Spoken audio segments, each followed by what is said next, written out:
I'm Dean Walker, and welcome to the Poetry of Predicament podcast, a podcast for people brave enough to face humanity's challenges and problems, and most importantly, our numerous predicaments. The Poetry of Predicament is a podcast meant to inspire us to bring forth grace, beauty, and connection with the web of life in the face of a predicament-laden world. This episode of the Poetry of Predicament podcast, it is my great pleasure to host Joe Brewer. And he's going to give us an update about the extraordinary project that he's been putting together down in Colombia. And it is time for that project to grow to an exceptional scale. He's got not only the on-the-ground program, but also a remote learning program that goes around the world. So help me welcome Joe Brewer. So yeah, my day started off at 3 a.m. because it started raining. And we're in the dry season, so it hasn't rained in about a month. Wow. And when it rains, we, or at least I, not all of us, I get out of bed, throw on clothes, grab a flashlight and a pickaxe, because that's what I use to clear our little canals that we dig, and build. We've built a whole network of water retention systems in this community forest or community reforestation project. And now it's mostly just maintenance. I go up and look at it and see how it's doing. And since it hasn't rained in a month and it's been dry, a lot of leaves are falling. So leaves are clogging the entryways. And it's just like powerful meditation. Yeah. To respond to the cycle of rain whenever it comes. And just, drop whatever else. We've had times where we were just about to sit down to lunch with like 8 guests and it started to pour. And I was like, sorry guys, eat without me. I'll be back for cold food in an hour. It's been really nice. Yeah. Wow. I hope you don't mind. I would like to just start in with a little bit of a check-in, a little bit of an acknowledgement that I'd like to put your way, if that's okay. Yeah, of course. So, somewhere along in here, I'm going to do an official startup to the podcast and so on. I'll take care of all that. And I'm just really, really appreciative that I get to have this conversation with you at this time. There's this kind of extra gravitas, this extra ambient energy on a global scale that it shows up in different ways at different levels or with different issues that I might be looking at. And I'm sure it's very similar for other people. And you're a person who's really living in the center of some of the most important ways that human beings can look forward together, can be present now together, and can look forward together. And so the acknowledgement part I'd like to put your way is I've just seen that in you since the first time I heard about your work quite a while ago. And every time we get to talk, every time I hear you in any other talking environment where you're letting people know what you're up to, you're sharing your world, your life, your vision. I don't know of a more important thing to be doing. We can't all do that. We won't all do Joe, but there's a deep honesty and truthfulness and sincerity, but I find it without any that I'm aware of any self-importance. I just really want to acknowledge you for that, because that's pretty rare. Well, thank you. I feel like in one sense there's this feeling of being a kid from Missouri, where it's famously called the show me state because of a senator in the 1950s That's not the official state motto. Mm. The official state motto is the cave state, because there's so many caves in Missouri. Right. Um, but its informal slogan or informal motto is the show me state, Mm-hmm. which is definitely the better known. And I remember reading in the work of Robert Pirsig, Zen and the Art of Motorcycle Maintenance, and then his later book, Lila, an Inquiry into Ethics. And it was in Lila, I think he really explored the natural plains language, the language of the people from the Great Plains. And what I later learned when I was in my mid-20s by reading a book by a guy named Scott Pratt, who is a philosophy professor at the University of Oregon. He has a book called Native Pragmatism, where he draws the links between the philosophical scholarly world of pragmatism and its roots in the First Nations people of North America. And so all of that is just context to say, growing up in Missouri on the edge of the Great Plains, I was in the Ozark Mountains, but you go into Oklahoma and you're in the Great Plains, or go into Kansas, you're in the Great Plains. And the people from this transition zone between hillbilly country, like Appalachia, and the Plains people is the Plains people are known for just being very direct talkers. Mm-hmm. And there's some great speeches like this, the speech of Sitting Bull and these famous Native American leaders who just speak very plain. Like they'll say things like, I see that you do not see as I do, which is this very direct, concrete way of speaking. And I really credit Missouri for this, the place and its ancestral history. And probably the best non-native exemplar is Mark Twain, who's from Missouri, who has just this brilliance of speaking truth in his writings that made him famous. So yeah, so I really credit so much of it to that place. The bioregion, as I would call it now. All right. The linguistic bioregion.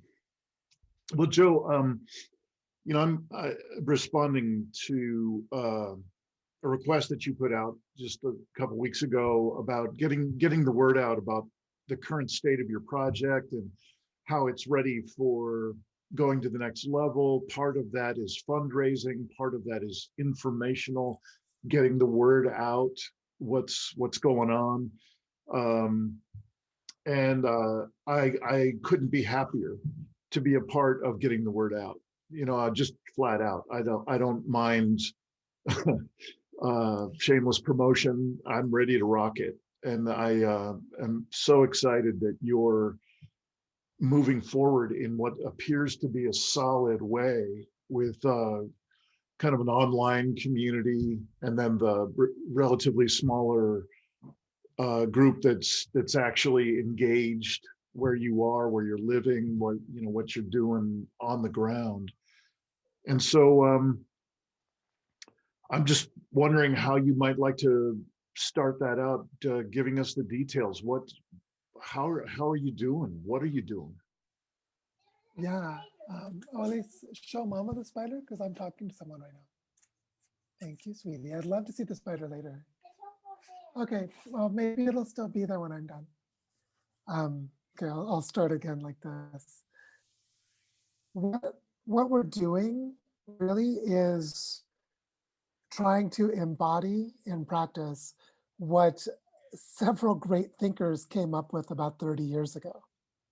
And so I'm sure many people who follow your podcast are familiar with the Club of Rome and the Limits to Growth study. And one thing that came out of the Limits to Growth study was a think tank was formed, which was basically a series of meetings, scholarly meetings, for about 10 years, called the Balaton Group. This Balaton is a lake in Hungary where they had their first and their final meeting. So they called themselves the Balaton Group. And in 1983, when they were completing the Balaton Group, Dana Meadows wrote an essay called A Brief History of the Balaton Group. this very like boring name. And in it, she summarized their main finding from 10 years of discussion. If there are planetary limits, if we're moving into a dynamic of civilizational collapse and planetary scale ecological collapse, then what would it take to address it? And amazingly, in this 1983 essay, they had the solution. And they named it very simply. They said that we need to create local living economies organized as bioregions, with each bioregion having its own bioregional learning center and forming a network across them. And so in this essay, Dana Meadows explained this. 1983. In 1983, I was 6 years old. And unbeknownst to me, I did not know about this essay until last year. Um, I would just say the data takes you to the same conclusions. And so a lot of people have come to this conclusion in their various ways. Yeah. And what I would say that is the update, like what are we doing now that makes possible what the Balaton group couldn't do in the 1980s? And that is that we are really leveraging, really leaning into the strength of the online world, of what it can offer, with all of its problems. And as you know, I've written about misinformation and propaganda and all kinds of things. Like there's a lot about the internet that's very, very problematic. But one thing that's wonderful about the internet, and those who are old enough to remember will know this from the 80s and when it was all Unix based, and in the 90s when the internet became more public facing, was the importance of discussion forums for like-minded people to find each other, as you and I have done. You found me through my writing, which was digital, and so we find each other in this way.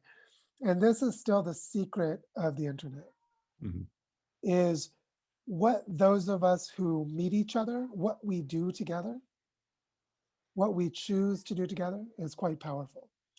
And so there's a very important way of providing information online, of creating a free online design school, a learning community where people come together and practice, which we're doing with Earth Regenerators, which as of this moment has about 2,350 members. And it grew out of a study group for a manuscript for my book that basically laid out in more detail Dana Meadows' vision, giving full credit. And what we're doing though that makes this really interesting is we recognize that theory and practice must be put together. They cannot be separated. There is no way to create a regenerative economic system, an economy, a local economy that restores health and vitality to ecosystems. This is impossible to do without practice. We have to practice to learn how. And so there's this very important need to have anchor locations where people are practicing. And what I've learned since we arrived in the little village of Barichara, Colombia, which is in the northern Andes. If you look on a map of South America, it's where the Andes make their turn. They're kind of going up and toward the northeast, and then they quickly turn northwest and shoot off toward Panama, toward Central America. We're right in that turn. And there are 3 mountain ranges. We're in the middle one. And what's interesting about this place is that it is difficult enough to get to. It's 4 hours to the nearest airport. And so we had 0 cases of COVID here. All of the cases of COVID that came here arrived with people from the city who remained in quarantine and didn't spread it. And so this is a pretty isolated place. It has about a 13,000 year indigenous history, or at least that's how far back the archaeological record goes. So we know it goes back at least that far. And this is a place where the indigenous people were masters of textiles and fabrics, earthen construction and natural buildings. They knew their medicinal plants. This is the land of yucca and the land of corn and the land of beans. This is a place that has this deep history.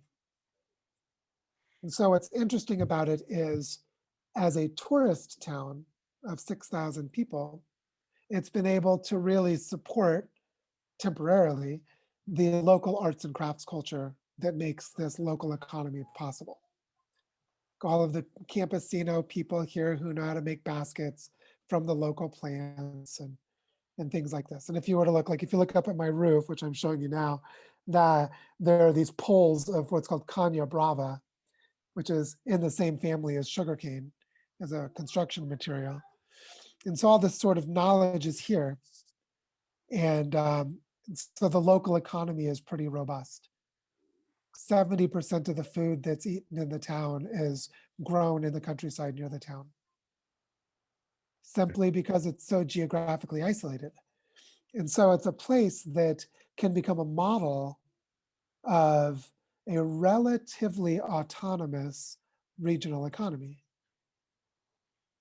And the secret to making it a regional economy that is resilient and local is to restore the native forest.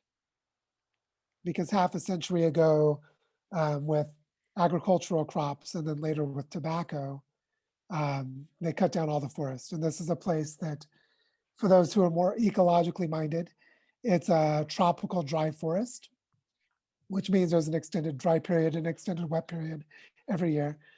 And these ecosystems have very high biodiversity because there are different types of species that survive in the wet time and in the dry time. And it's also a corridor of ecological connection for migratory animals, especially birds. Birds and mammals passing through, come through this environment during the right time of year. And so what that means is that the majority of species here are endemic. They only exist here. About 70% of all of the plants and animals and fungi that are here only exist here. And when they destroyed the forest, we had an extinction event, a local extinction event. And we have no idea how bad the extinction event was because there wasn't any data collected before. Right. We don't have benchmark studies. But what we do know is that the local knowledge of how to use the forest to create a human economy is still here.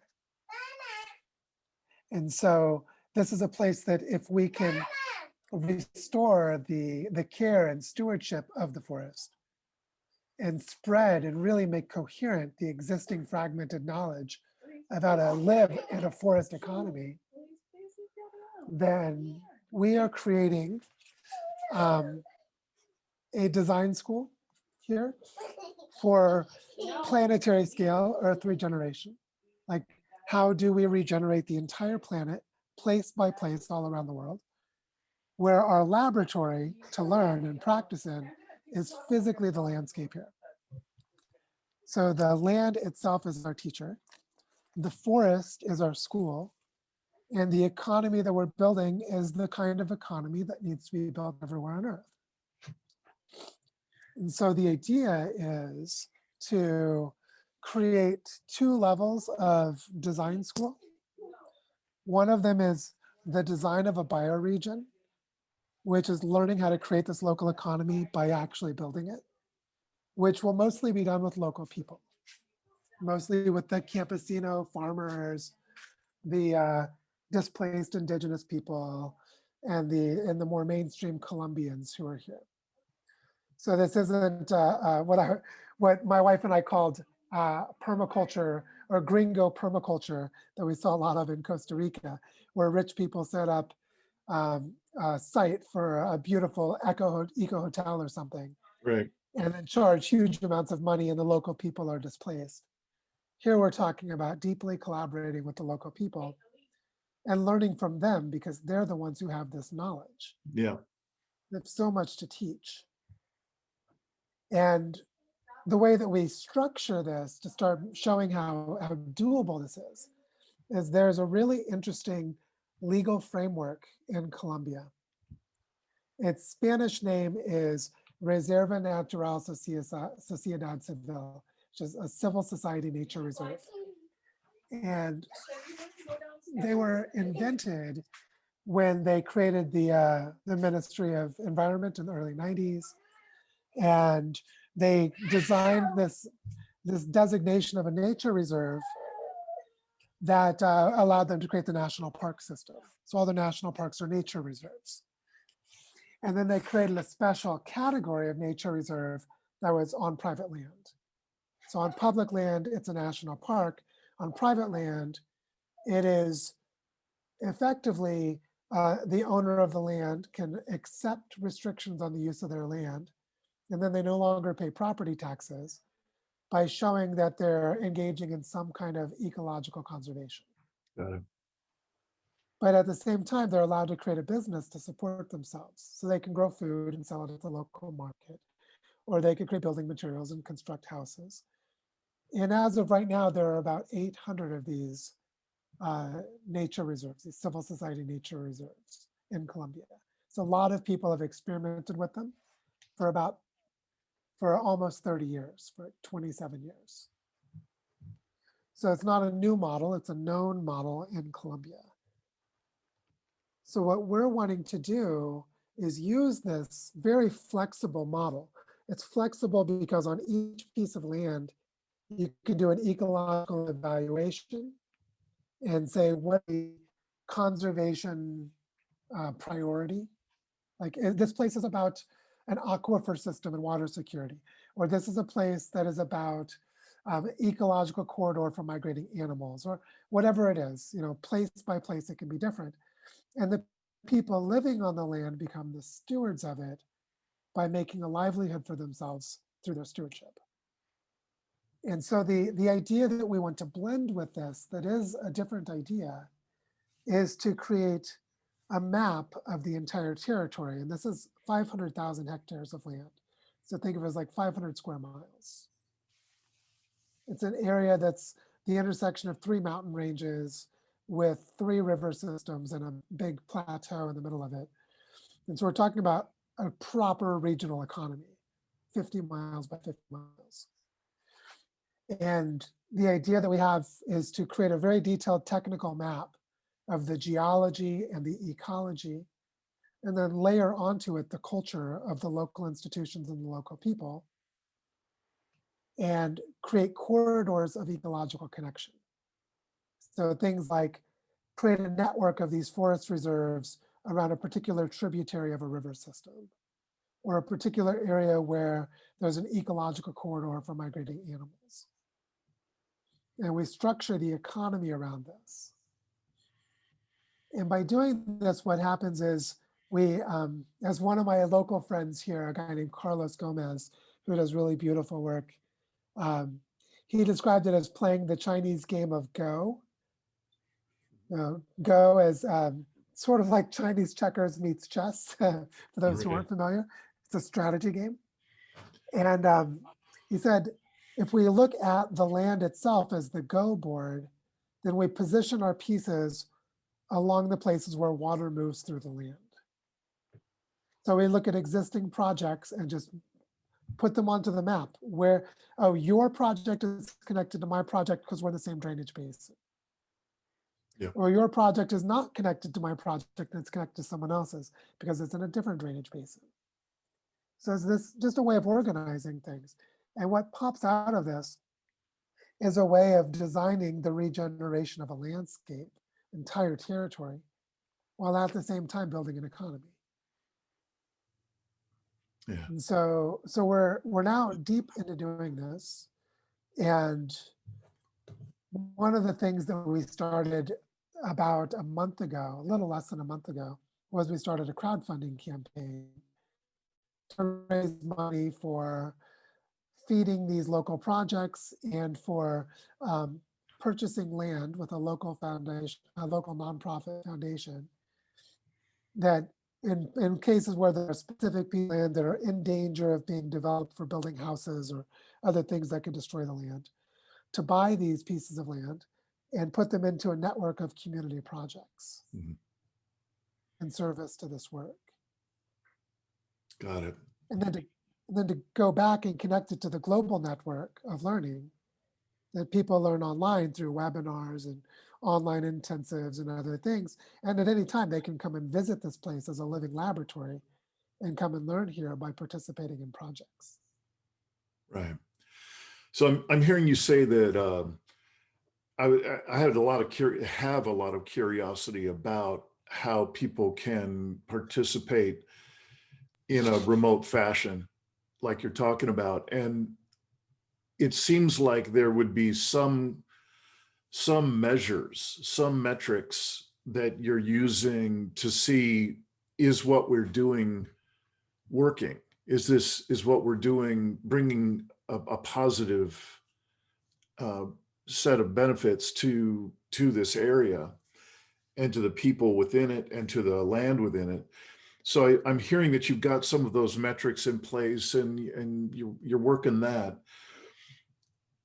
And then it seems like some of those translate pretty well no matter where someone is on Earth, in terms of how to have a regenerative system in place, how to start it up, how to bring that to others in the community, and through conversation, through collaboration, get it in motion. So I could see some of those pieces. Um, I'm wondering if you could say a little more about how you create value and you create the learning environment, and maybe even more importantly, the learning content, so that someone on the other side of the planet can relate, can connect, can get it. My internet dropped off there for a second. Sorry about Okay. that. I heard most of what you were saying, Okay. and I think I have enough to have at least a response, or a beginning of a response, because we should unpack this together. So one of the pieces of this um, that came up in a conversation last week, because we have an online working group of about 30 people who are helping us build this fund. And then we have a local team that's designing the governance and decision-making for how to disperse the funds into projects locally. In the online group, one of the members of our team, PJ Connolly, um, he calls it a starter kit. Like you might have a starter kit for an entrepreneurial startup, but it very quickly became a play on words of a starter kit like sourdough yeast. Yeah. Like you have your sourdough starter, because these are living systems. And everyone laughed, just like you. They're like, yeah, that's funny. And like, oh, wait. And that's the right metaphor. Uh-huh. We want to create a fermentation process that catalyzes and transforms, and then we want to deploy it into a new space. And so one of the ideas is to train people who can then be like these sourdough starters, that they can go into other places and start up these processes. And that's a really important element of this. Another element is there's an online curriculum being developed around the manuscript for my book. And the book was given away freely. It's a gift economy. And so that's part of the way I was able to build a big network, was just openly sharing and not charging money for things. And so what's interesting is now there's a group of people who loved the book so much that they ran a book club. And they found the book club would be much better if they had discussion questions that I was already starting to write. And then it has now evolved into design intensives, where there are going to be online courses that are taught. And the idea is that these online courses will have what I might call a universal or generic quality. Like, let's learn about planetary collapse and the history of cultural evolution of humans and how humans created this planetary collapse. Yeah, anyone could learn that, and it would be relevant to wherever they are on Earth. Or how does integrated landscape management work? You could apply that in general. So there are topics that are generalizable. But at the same time, there's a need to showcase them with real world examples. So we'll be blending the storytelling of what we're doing in Colombia into this online community. Right on. And we're already seeding this into other territories. So the idea isn't to just have, everything be Barichara, Colombia, and the online. It's the online community is for networking to build that planetary network of bioregional economies. So we already have a partner that's incubating, early stages of work to create a learning center in Puerto Rico. And next year, we're going to be partnering with a group in another bioregion in Colombia, a place called Antioquia, where we're going to create a leadership design program that runs in both territories. So we can start doing this exchange between regions of Colombia. And the same idea applies to all of our friends that are in the Pacific Northwest and Cascadia, where there's a deep history of this kind of thinking. Yeah. And other places that will become more cogent for action. There are a lot of places I could name that are doing good things, but they're not specifically in this realm of what we're incubating at the moment. But the idea is to create this intercultural exchange of learning from place to place all over the world. Mm-hmm. Yeah, I so appreciate your layout of that, and not bad for having a break in the internet connection and getting only part of my question. Great job. I don't know if you'll remember our last couple of conversations, but they really, you sparked me with a couple of your answers. They've been really solid threads that have lasted all the way to now, and have really created a branch of the work that I'm doing, which is the original question I remember asking you, maybe it was a year or more ago, is how could a person prepare themselves to come and actually be with you in the community where you are, in the project, hands-on, feet on the ground? How could they prepare themselves best to be able to be functional in that environment, and rather than being completely encrusted with the business as usual paradigm, which we all are? We're saturated. How might we desaturate a bit and be more available to another way of being with one another? Because it's clear to me this is not just a permaculture content. If you learn enough content about it, you'll be fine, and things will grow just fine. It actually seems to go right into the category of transformation, which I don't know how you grapple with that word, but that's the lineage that I come from in the training world was transformation based, and that's no small deal. When something is transformative, the caterpillar transforms, of course, into the butterfly. And that's a terrifying prospect for a self-aware caterpillar. And so my work is to do as much engagement with that kind of pre-transformative, and then, stepping over the edge into it with people. And I'm curious if there's anything you can say that is showing up tinged by that. People wherever they are around the world, whether they're with you or not, are you encountering people coming up to their own edge, their own transformative edge, or are they still pretty solidly in the change zone, which is formidable enough? I'm not trying to make small of that, but to me, they're quite separate by a pretty big and sometimes fearful gap. Yeah, I guess the way I would answer that question would be to tell a story of what we've done with the community regenerators cohort. And this is that Earth Regenerators launched as a study group for my book. And I was writing articles, I was giving webinars. It was mostly people showing up to get free lessons from me. And then gradually meeting each other, because we started community Zoom calls after the webinars. But it was still very little community and very high on what would basically be, I wouldn't call it lecturing, but teaching and learning. Yeah. And which was beautiful in the first maybe 6 months. And then after that, it became very clear a lot of people were looking to change their lives and take action. And this was not going to be adequate.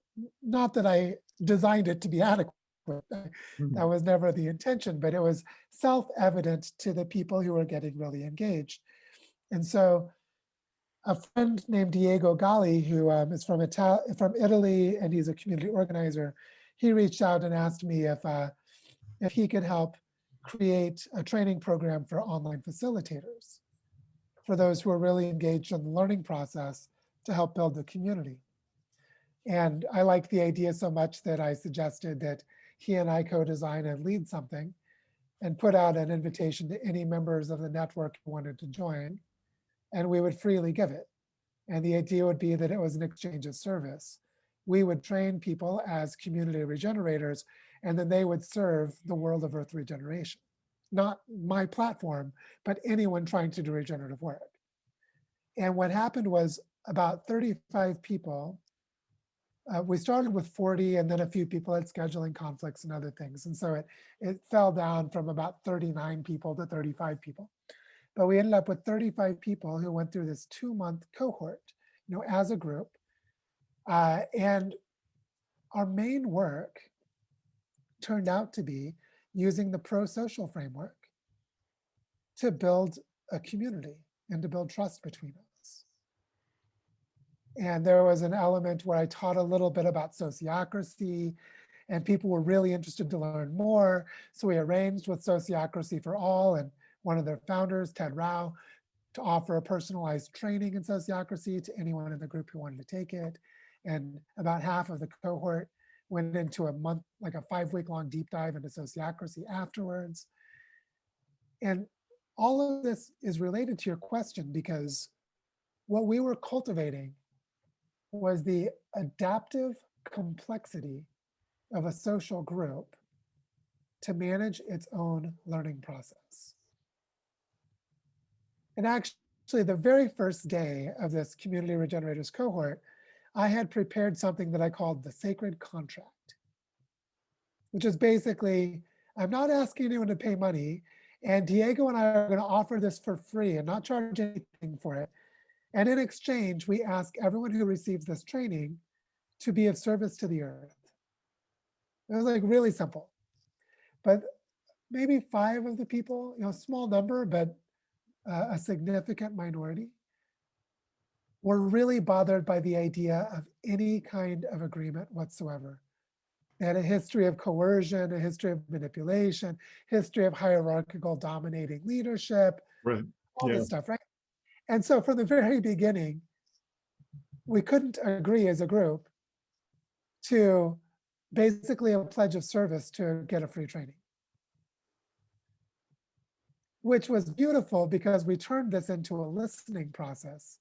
How do we listen to what's really going on? And I facilitated some of the pro-social framework for us to start building shared identity and purpose and effective conflict resolution and decision-making, and some of those elements of Eleanor Ostrom's work and the work of acceptance and commitment therapy. And what emerged after 2 months was this incredible trust among 35 people. And all of this came to an end at the end of October, so about 2 months ago, which means we began phase 2 of the work, which was named at the very beginning, that they'd have 2 months of training as a cohort, and then they would enter into a community design process, designing the infrastructure of the online community, which has become, at this point, I can't even count them. There are at least 10 working groups. And some of them are ad hoc, task oriented, they arise and fall. But what's happened is a curriculum design group emerged, a governance design group emerged, a group emerged around designing a member directory and a mapping project to help create social supports for the members.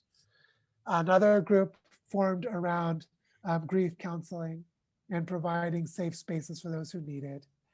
And just basically what's happening is we have this dynamic decentralized leadership. And so a lot of stuff is happening, and I would call it all transformational, because we are creating together a mycelial network of collective intelligence. And it's all volunteer based, which means people are they're learning so much by doing it that they're happy to give it to others, which then becomes like a pay it forward model without any money. Mm-hmm. Gift it forward, basically. Serve it forward. And this is happening right now. And so there's a group that started, I think it was 3 women who asked if they could run a book club, because I had all the chapters of my book were free online. They said, could we run a book club? I was like, yes, what a great idea. And then after halfway through, and they said, we really need to create a curriculum from this. And I said, I always intended for this book to be the beginning of a curriculum. This is beautiful. Would you like to create the curriculum? And I said, you would just give us your book to build a curriculum? Yes, yes, please. And so now they're creating these online design intensives as like 2 or 3 month long modules that we're going to start offering probably in February. We're still ramping them up. But you see, like all of this is happening. And it's because we took the time to build trust and build capacities of our group. And because everyone who enters into emergent leadership where they want to take the lead on something, we give them training in pro-social, either by just helping them to do it or connecting them with, go over to prosocial.world and get certified, whatever level it is, because they're a partner of ours. And so, so what I would say is that this is actually our work. The Earth regeneration is the work of forming effective teams. Joe, you just broke up at the end of that last sentence. Could you give me as much of that last sentence as you can again? It was literally just the last word that didn't come through. Yeah, I said the work of Earth regeneration is the work of forming effective teams. Got it. Thank you. If we create effective teams, then we are one of the most powerful biological forces that the Earth has ever created, which is human cultures. Human cultures are incredibly powerful, destructive or life-giving, but they absolutely depend on cooperation and teamwork. And this is really what we're learning to do. And like a great example of this is the fundraising. So it became clear to me that we needed to have a fund that could do territorial scale work and buy land, as well as support local projects. So it was a fairly large amount of money. We're talking about raising $500,000 in total. But as of right now, we've raised about $18,000. $8,000 in the GoFundMe campaign and an additional $11,000 for a place-based project in the territory. And we're just getting started. But when we look at this, like this is a lot of money to raise. We don't even have an organization. We're creating a foundation here in Colombia, but Earth Regenerators is a mobile app. It's not an organization. There isn't a bank account. Like this money right now is going into my bank account to then move into the foundation's bank account as we finish setting it up. And so we're in this interesting in-between space. Everything is based on trust and gifts. And so when I invited people to help raise money, the idea was we want to create a financial model for how to build these regional economies. Who would like to learn how to do that? And that meant we needed to start the pro-social process of creating an effective team for the work group that forms. And that's how we have 30 members of our online work group for the fund. And this is just a way of showing how we're creating all of it together, and every bit of this is about learning. Mm-hmm. It's like, how do we learn to do this? No one's done this before. How do we do it? We need as many people as possible to know how to do this. So let's just do it together very openly, and we will learn how to do it. Yeah. So yeah, it's all about teamwork. Yeah. Well, thank you. Just really exciting. I thank you for sharing, particularly about that cohort that was, sounds like mostly last fall. It couldn't be more apt, more right on point with why I even asked that question about how can a person prepare themselves in a good way to be of use, to be of service, rather than possibly draining the space. If I bring in a whole heap of my saturated business as usual self, it's quite possible I'd be taking from the space rather than what I want to do, which is give to the space. So it's exciting that you're in such an omnidirectional way, uh, really creating environments in which people can desaturate, can learn new ways of being and relating. It's exciting stuff, man. Yeah, one of the challenges we had with the cohort was most people didn't really understand what a gift economy is. Mm. And that's because a gift economy, it's a subtle insight. A gift economy requires a functioning commons. If you don't have a functioning commons, then it's just transactions of another kind. Like think if you give me a birthday present, so I feel obligated to give you a birthday present, that's not gift economy, that's transactional thinking. Right? But if both of us are fully taken care of and our basic needs are supported because we're in a commons, then we can generously give things that we create through our love and passion. Like I might cook you a nice meal because I've been learning how to cook a new type of cuisine. And that's a gift I give you. And that's gift economy because I have the support that I need to freely explore and create new ways of expressing myself. And so this is a subtlety of a gift economy that Indigenous people inherently get. And non-Indigenous people oftentimes need to have concrete reminders to gradually get it. And I say this as a person who was not raised Indigenous. So I've gradually come to learn it. You had some but I work to do. recognize it in the Indigenous cultures. I see it in them. And so it's definitely there. Yeah. Yeah. Joe, I want to kind of get right to the nuts and bolts part of how to contribute to what you're doing. I got that it is still in formulation. I got that it's not a formal, like a charity or a nonprofit or whatever the form needs to be. But I really want to make extraordinarily explicit how people can contribute. And then I'd like to wrap it up with getting as much information that I can put into the show notes here about how people can find you, find the different branches of what you've been talking about, and just get connected, get their at least their toe or maybe their foot in the water with what you're describing. So could you start with uh, giving us some information about how can I support both financially and in other ways what you've been describing? Yeah, there are two things that are the simple ways into this. One of them is we have a GoFundMe campaign, so I'll give you the link to share. And anyone who would like to support us financially can go there to make a gift. And related to that, they can also promote it to their peers and spread it on social media and all of that. Right. So there's a GoFundMe campaign. That's very simple. And that's less interesting. That's very helpful. But also, what I mean by less interesting is that's just the beginning.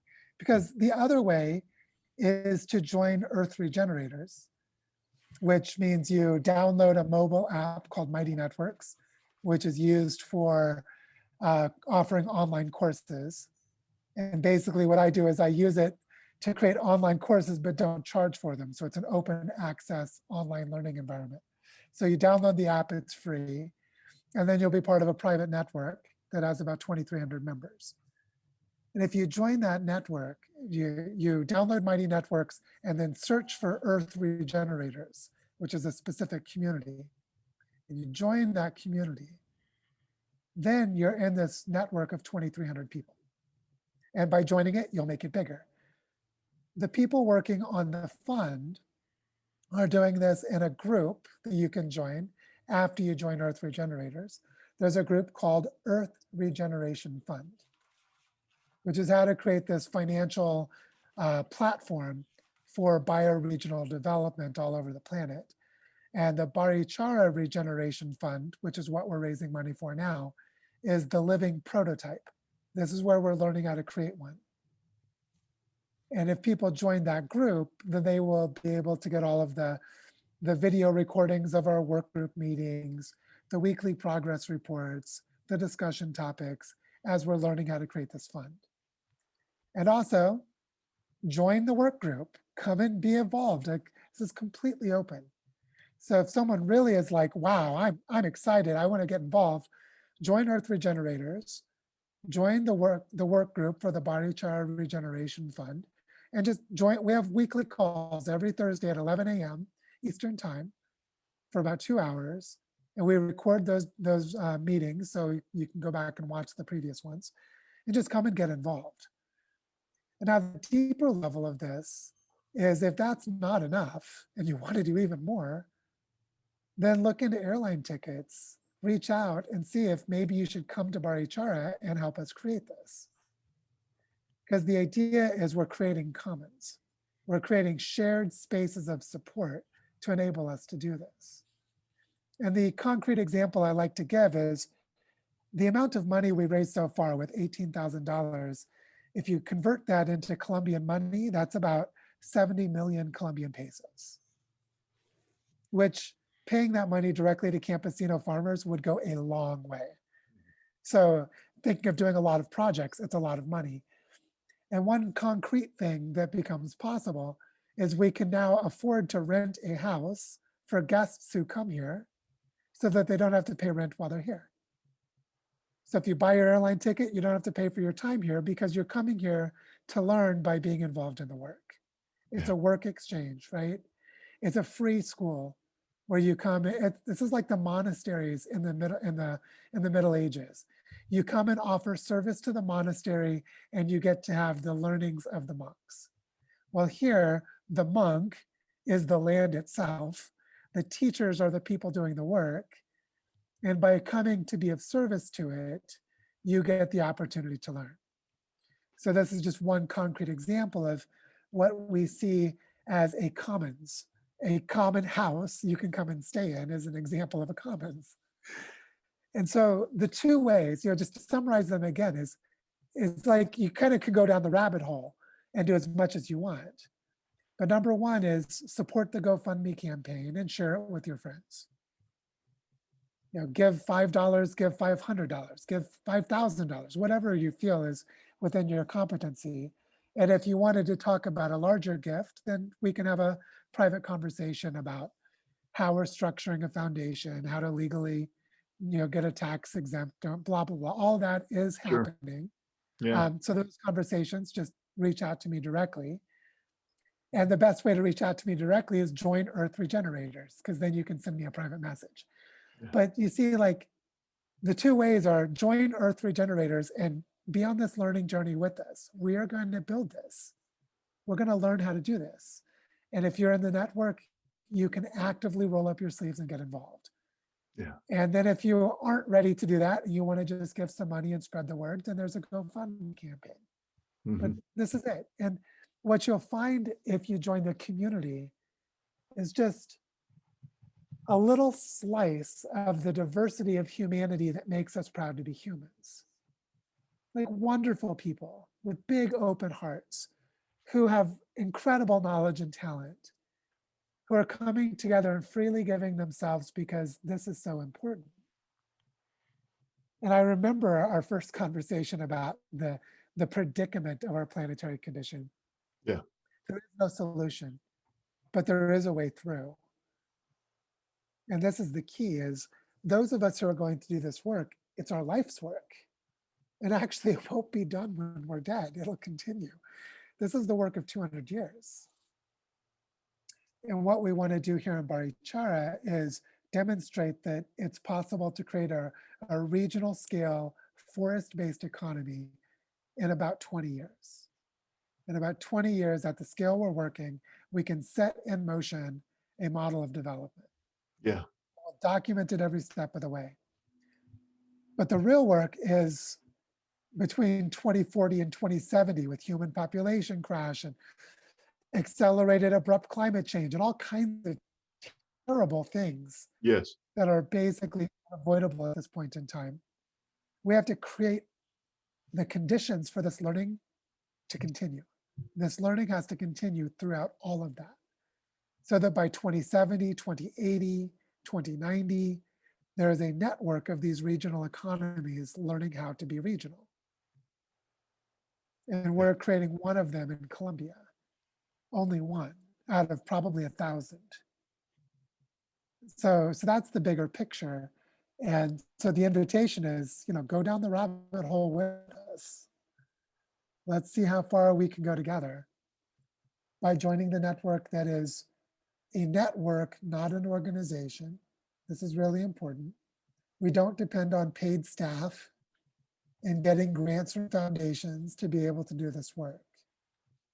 What we depend upon is a volunteer workforce of people who are service-oriented, who find their way into the life supports they need to continue. So you might join a work group as a volunteer for 2 months because you're learning so much that it's just worth it to be involved. But after 2 months, you say, wow, I want to be involved in this work somewhere in the world. Who can support me to do that? Do I just need housing? Do I need an airline ticket? Do I need something else? Do I need to go and get a permaculture design certificate? Or, each person has their own insights at that point in the process, and then the network will help them find their supports. Yeah. This is the idea, because we have to do this now. Yeah. It is 30 years too late. We cannot wait another minute. Yeah. And so that's the pitch. That's the idea, is come join us. And if you're not ready to join us, or if you're in the twilight years of your life, but you have resources to give, then donate money. Yeah. And of course, do both if you're in a position to do so. Yeah. Because we need a lot of this. Yeah. Wow. Joe, thank you. Thank you for the whole thing. I'm these days I guess I'm about as jaded as I've been in quite a while after this year. And it is always a joy to speak with you, but this time in particular, there's a vibrance and a very real quality to what you're sharing. And it's just pulsing through the screen, and I just so appreciate it. I look forward to getting the word out and posting this in all of the places I know to do that.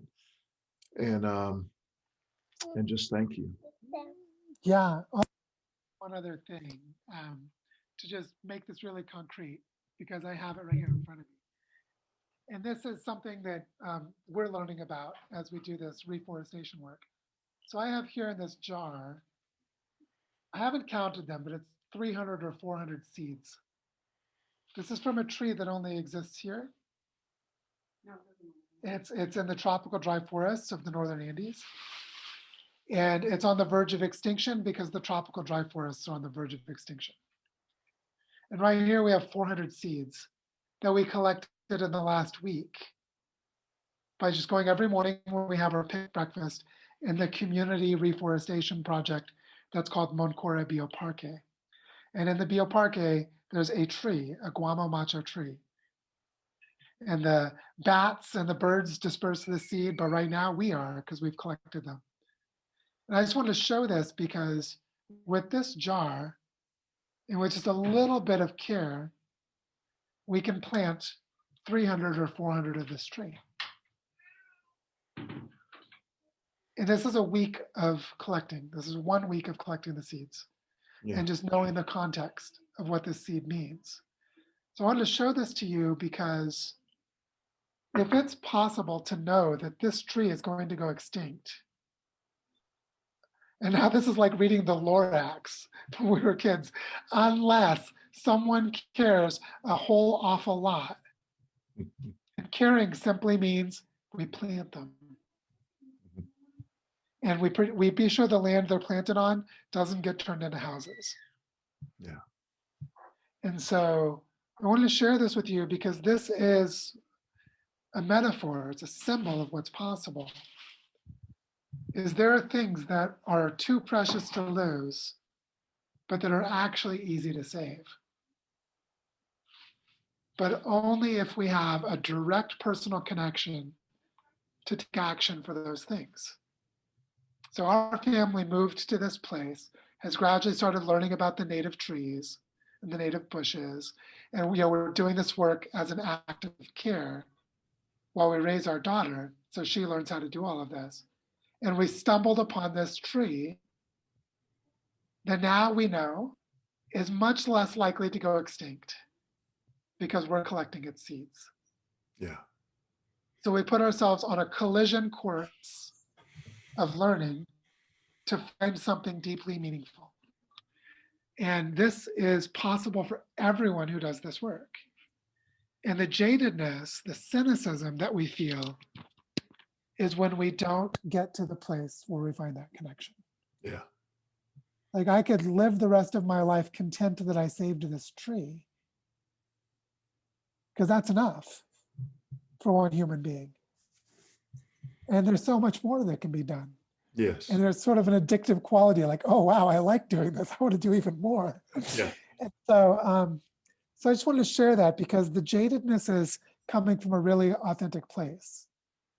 It's the frustration of disempowerment. Mm-hmm. And in the framework of regenerative economics developed by John Fullerton, which is one of the frameworks I like to use, there are 8 principles of a regenerative economy. One of them is empowered participation.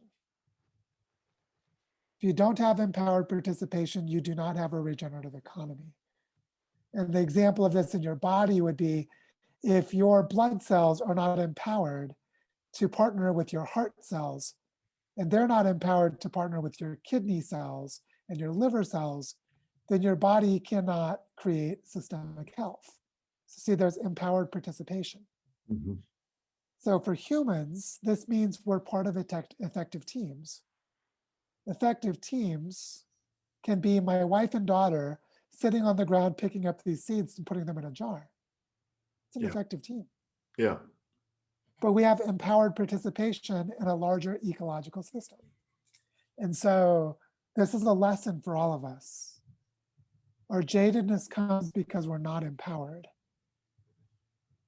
And so we need to cultivate our own empowerment, which for some of us means relocating from where we are. Because a lot of people are in cities with deep entrenched institutions and very little capacity to take empowered action. But in other cases, it's about discovering where we are in a different way and not moving. But either way, we have to find this connection. Each of us has to find it, or else depression, anxiety, trauma, suicide, all of these things become very real possibilities and will happen for a number of people as they already have. But those of us who want to really, die with a contented heart, not die in misery, we must cultivate this connection to honor the gift that is our own lives. And so, so those seeds for me are a beautiful example of this, and something that everyone has their own version of the guamo macho seed that we have here in our kitchen. Everyone has their own version they need to find. Yeah. Yeah. Can be a fun quote. What is your guamo macho seed? Yeah. What are the seeds that you could be collecting and planting? Yes. Again, thank you, Joe, so much. It's just an honor to be connected with you and to be of service in some small way to get the word out. And I myself will be reaching out to the next level. I've been tracking on the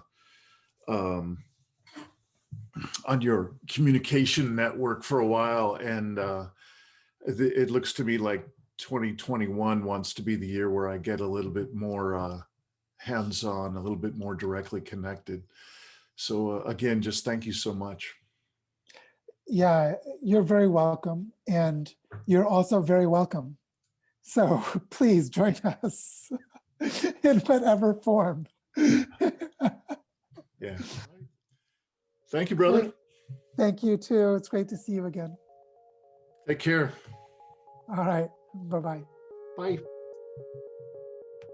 Thanks for watching another episode of the Poetry of Predicament podcast, produced by Dean Walker and the Living Resilience Alliance, www.livingresilience.net. Music today from Michael Hedges, as always, and also Port Blue Into the Sea. Also available on our website, www.livingresilience.net, is a wide array of articles, online learning series, arranging group and individual resilience coaching, and sign up for our every other Tuesday free support group that we call Safe Circle Calls.